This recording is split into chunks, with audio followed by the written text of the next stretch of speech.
Good morning, everyone, and welcome to Military Mondays. If you and I don't know each other, I am retired Major Brenda Sanchez, and I am the co-founder of Life's Real Currency with my husband, Michael Sanchez, and we help businesses save time and make more money. So I bring you these Military Mondays every single Monday morning at 8 a.m. like clockwork, as long as the internet cooperates with us. And if you are a veteran business owner or the spouse of a veteran, I'd love to have a conversation with you because I would love to maybe feature you on a Military Mondays. But without further ado, I have an amazing encourager online today. He is an influencer in Colorado Springs. He's an amazing guy. He's all about community and helping. And so I'm honored to have you on today, Frank. Thank you so much. Thank you, Brenda. I appreciate you. So Frank and I know each other from networking, out business networking. I think the first time we met was through Veterans Networking Group. I'm trying to remember the first time you and I met. I think it was through VetNet the first time you and I.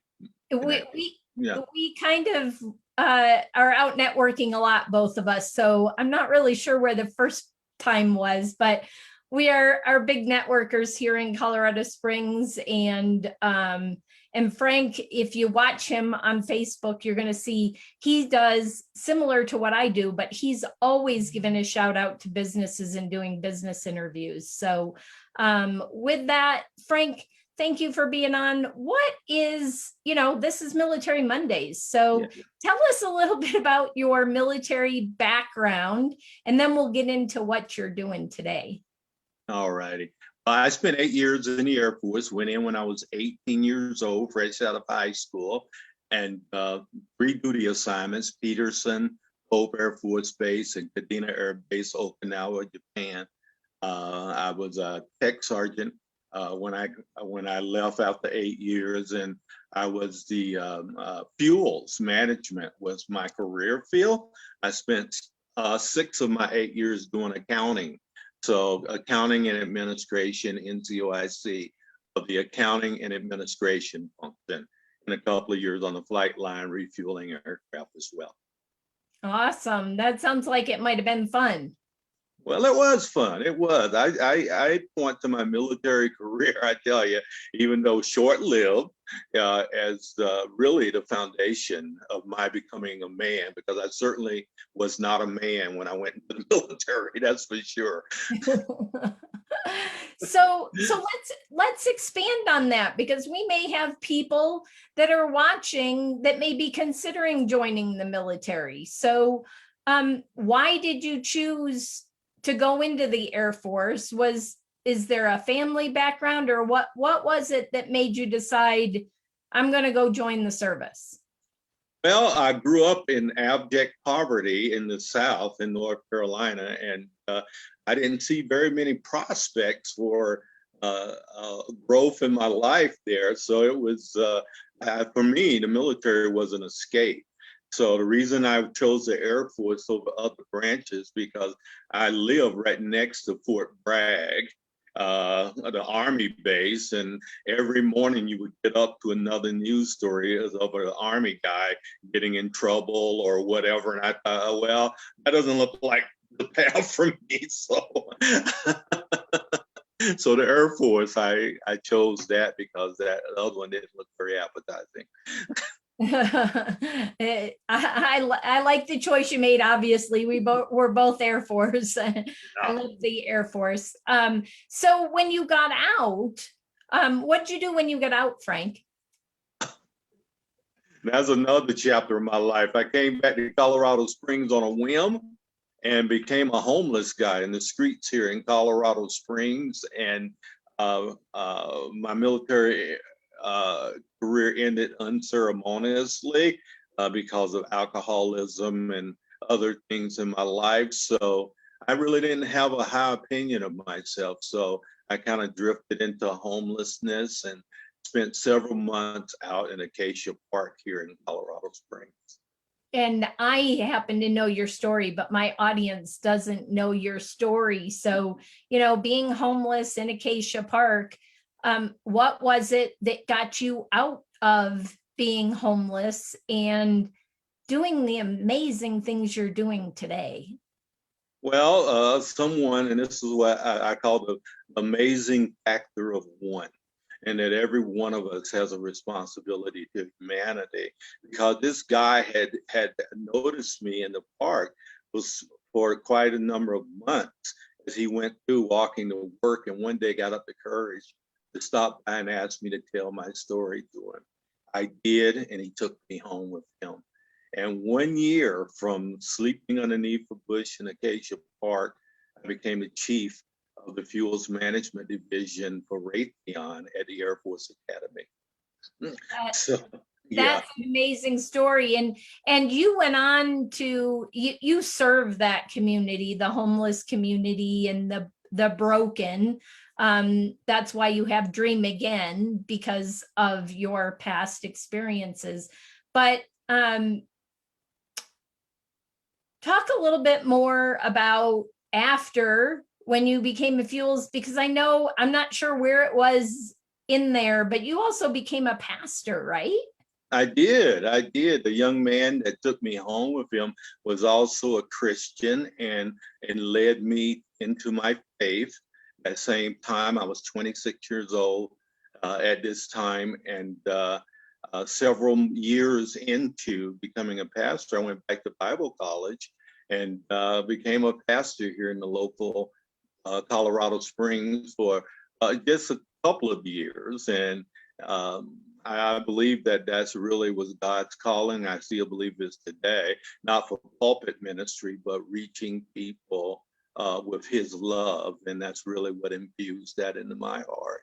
So yeah, I was a pastor here. I believe I'm still a pastor. I just don't serve the traditional role of being pulpit ministry. So Right. Well, as we know, there are lots of forms of ministry, and you do an amazing job here in Colorado Springs, helping those that need it, and to, dream again. And we keep coming back to this Dream Again. And let's talk a little bit about Dream Again and how it was formed, and how you went from corporate. You went from the Air Force into working for a contractor, and you were a pastor. How did you get to owning your own business?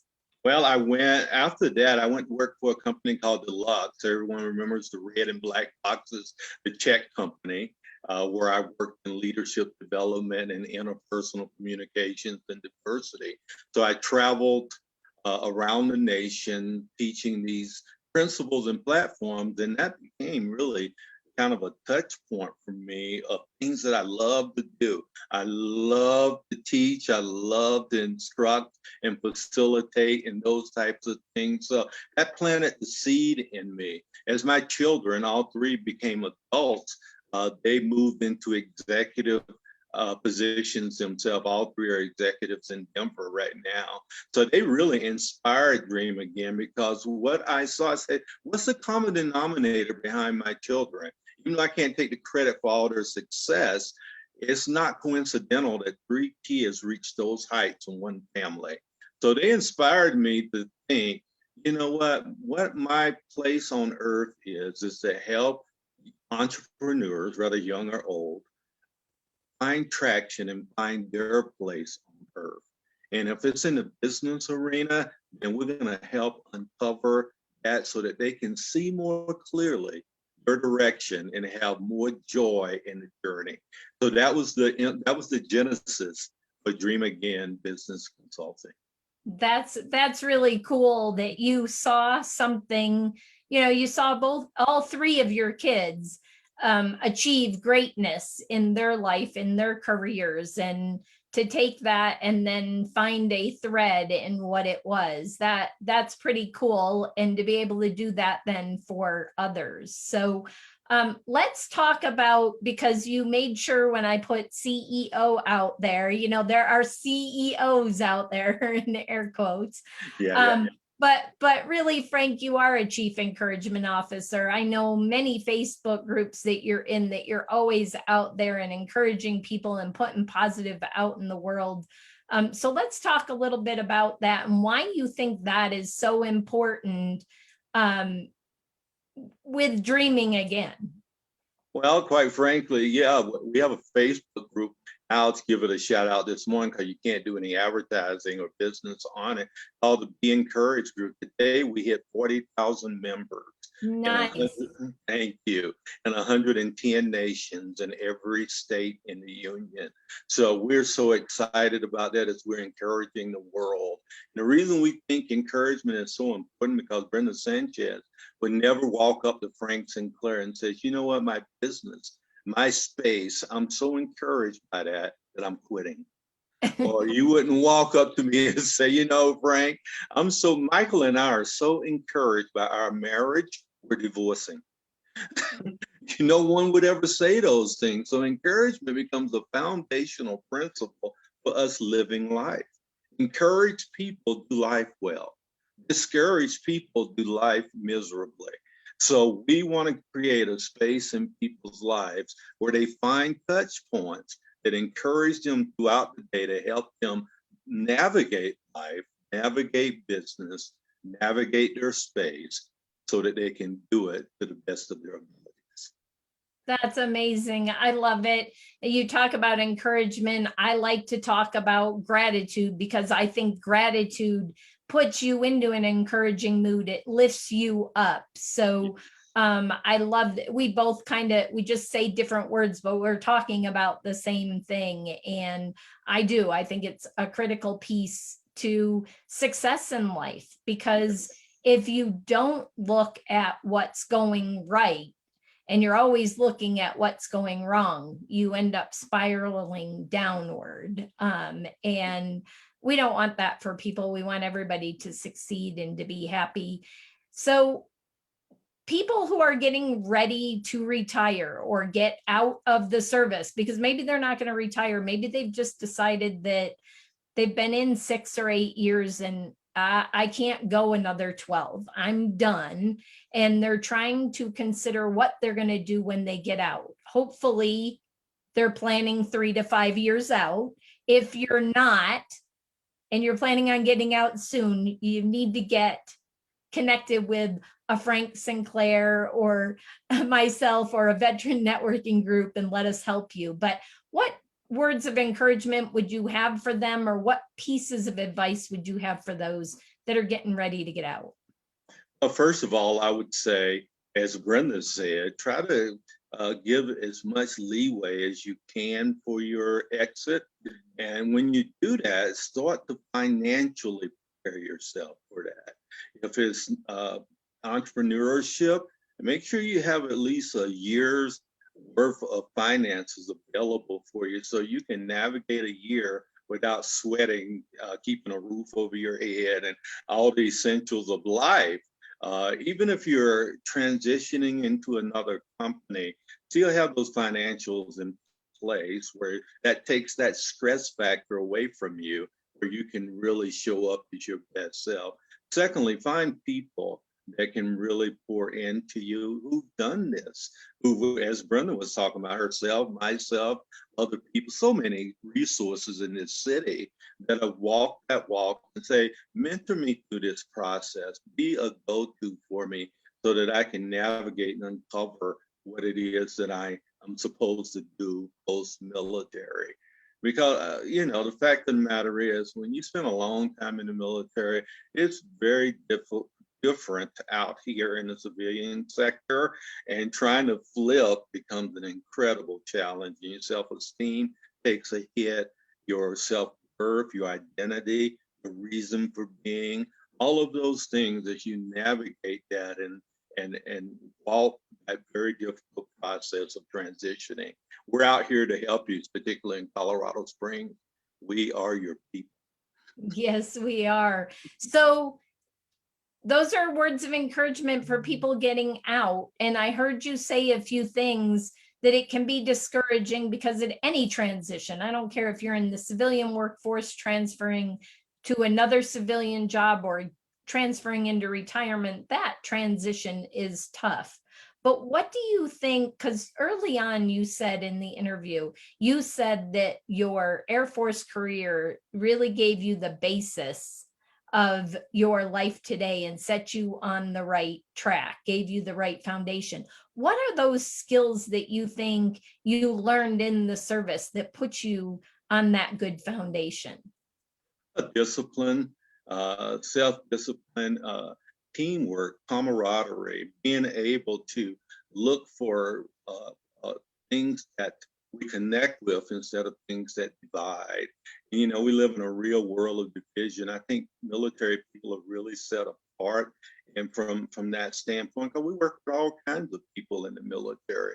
And it's about getting your job done. It's not about any of those external factors. And at least that's my experience anyway. And I went in the military a very long time ago. So I think we have some distinct advantages.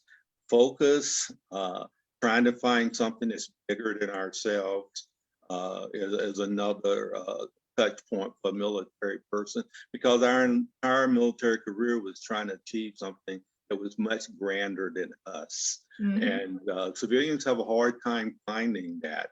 And we know it when it hits, right? And that's why so many military people are frustrated when they transition, because these things don't feel like the mission is bigger than them. It feels less than, actually. So trying to find those distinct places that we need to be in. And so I was going to say, I love the way you just said that, because I think that's why military are so well suited for owning their own business. Exactly. Because they do think bigger. They think outside the box. They aren't confined by the box. Not that all civilians are, but a lot of civilians are defined by that box. Yes. And so if you are a transitioning veteran, or even a spouse, you're getting ready to move on to the next phase of your life, and you've ever considered owning your own business, I would say jump and enjoy it and lean on the others of us that have gone before you, the veterans that have gone before you and done that, because we are here for you. We want to support you. We want to see you succeed. Very much like Frank said, the camaraderie that's in the service. We're here to put our arms around you and to help you in whatever way we can. So any last, anything that we didn't cover that you wanted to cover, Frank? I think you hit all, as usual, Brenda. You hit all the spots, young lady. So I think we covered the things that are really relevant and valuable to our other military brothers and sisters out there today. Awesome. Well, thank you very much. How can people reach you, Frank? What's the best way? Well, I'm on all social media platforms, but hit up my website, then you can do your due diligence on me, see some background information on me, some work that I've done at dreamagainllc.com. You can also call me at 719-460-2453. Always available for you. Awesome. Thank you so much for taking time out of your Monday morning, Frank, and being on with me today. I really appreciate you, and you've encouraged me since you and I have met probably 4, maybe 5 years ago. It's been a while now. If I'm having a bad day or that, you just talk to Frank and he'll lift you up and make you smile. And you can see that beautiful smile he's got right now. So if you just need somebody to smile at you and encourage you, I highly recommend reaching out to Frank. And again, if you are a veteran and you are a business owner or a spouse of a veteran, I would love to have a conversation with you and maybe interview you for my Military Mondays. And if you found value in this, actually, even if for some reason you didn't, hopefully Frank and I gave you some value today, but even if you didn't find value, would you do us a favor and just pass it on to your network, like and share, because somebody needs to hear Frank's message today. And so we just want to see how far we can get this message out so that we can encourage other people. So with that, thanks again, Frank, and I will see you all next Monday on Military Mondays. Bye, everyone. Bye.